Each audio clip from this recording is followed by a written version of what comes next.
Thanks for joining us today. I'm Cody Holyoke. We begin our broadcast with your grocery bill. Okay, here's a quick exercise. Just think for a second about how much money you budget every month to feed your family. Take that number and cut it in half. It'd be tough to get by, right? Well, that's the reality some Kansas families are facing right now as pandemic-era boosts to SNAP benefits expire at the end of this month. SNAP is the federal food assistance program, once known as food stamps. At the start of the pandemic, the federal government gave SNAP recipients more money, more emergency allotments, they're called. But across the country, they're phasing out because of a loss of federal funding. That means some families are losing hundreds of dollars of help every month, help they've banked on for years.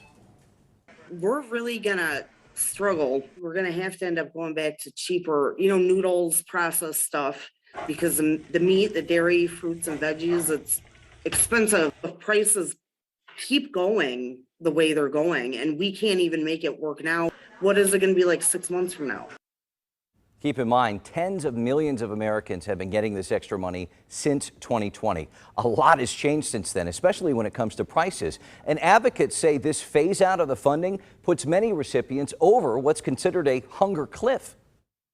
And of course, it's going to fall on the hungry people themselves, the SNAP participants who, again, are operating on relatively meager benefits anyway. So how does this affect our area? You won't see a change in Missouri. The state's pandemic emergency ended in August 2021, which stopped the emergency allotments there.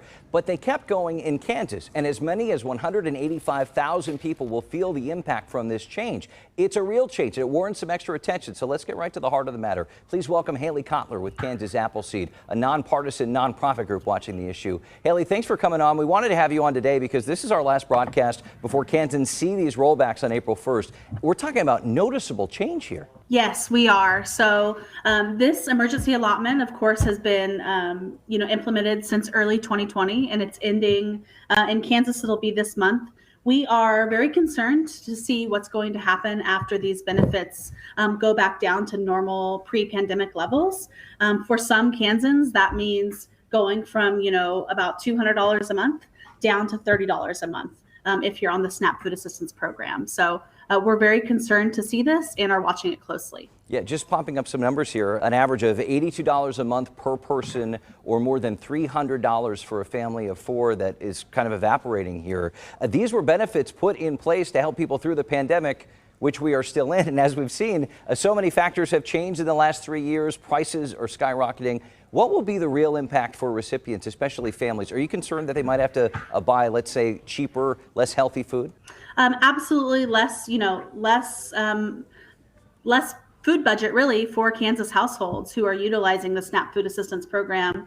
We're hearing from Kansas families across the state that, with rising food prices, with rising gas prices, with everything being so much more expensive, we know that $82 a month goes along. That $82 a month that families will be losing on average, it goes a very long way for a lot of Kansas families. So we know that the inevitable after this is going to be a hunger cliff, which means that more Kansans are going to go hungry.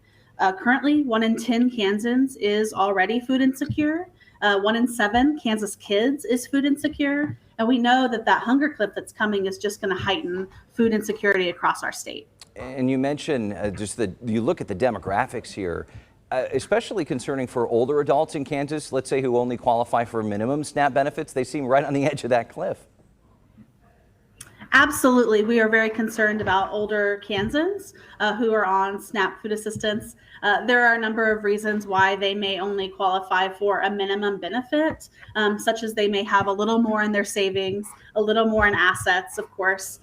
So we're really concerned to see that, they may be getting a couple $100 and it's going to go down to, $30 or something like that. That's not enough to buy food for the whole month. The other reality is this is a supplemental benefit, the Supplemental Nutrition Assistance Program. It's not always meant to be food for the full month for Kansas families, but the reality is that's what happens. And so by limiting those budgets even more more Kansans are going to be faced with food insecurity. I know DCF offices have just been inundated with calls lately. Let's say I'm a SNAP recipient. What do I need to know? First off, this isn't going to cut me off from receiving actual, just regular SNAP assistance, right? Yes, it is not going to cut anyone off from receiving SNAP food assistance. If you are on SNAP in Kansas, I would encourage you to reach out to DCF to make sure all of your information is up to date, such as demographics in your household, things like that, to make sure that you can get the maximum benefit allowable for your family. Does the rollback of the food sales tax help in any measurable way? I mean, I guess every little bit helps. Absolutely. You know, every little bit helps for Kansas families. We are hearing from folks across the state that food prices are out of this world. And so anything that we can do to put more money back in Kansans' pockets is going to help. Let's talk about the resources still available. Okay, so emergency allotments are going by the wayside. What should somebody who's on SNAP or families, what can they do? What other programs can they turn to meet their needs? Sure, I would encourage them again just to reach out to DCF to make sure everything is up to date. Through DCF, you can apply for other programs such as TANF, LEAP, child care assistance, things like that, that can help put more money back into a family's budget for other resources. You know, the reality is that often food insecure families are also facing crises with utilities and rent and things like that. So everything that we can do to ensure that Kansas families have what they need to thrive will help. That's a good point, but you feel for these families who have to go to other parts of their budget to try to just make ends meet. And we know the USDA has some programs as well. With WIC, school lunches, et cetera, there are other options. Absolutely. And I'll also put a plug in, you know, soon summer is coming for Kansas kids. There will be the summer lunch program, which is free meals for kids across the state. And so definitely tune into KSDE and the USDA to see where those sites are to make sure that kids can get free meals over the summer as well. All right, we'll stay tuned then. Haley Kotler with Kansas Appleseed, thank you so much for your time and walking us through this issue. Remember, help is out there, and if you need food assistance, you can call the USDA. They have a national hunger hotline. It's 866-3-HUNGRY or 877-8-HAMBRE for Spanish-speaking callers. Operators will help you find resources like meal sites, food banks, and other social services available near you.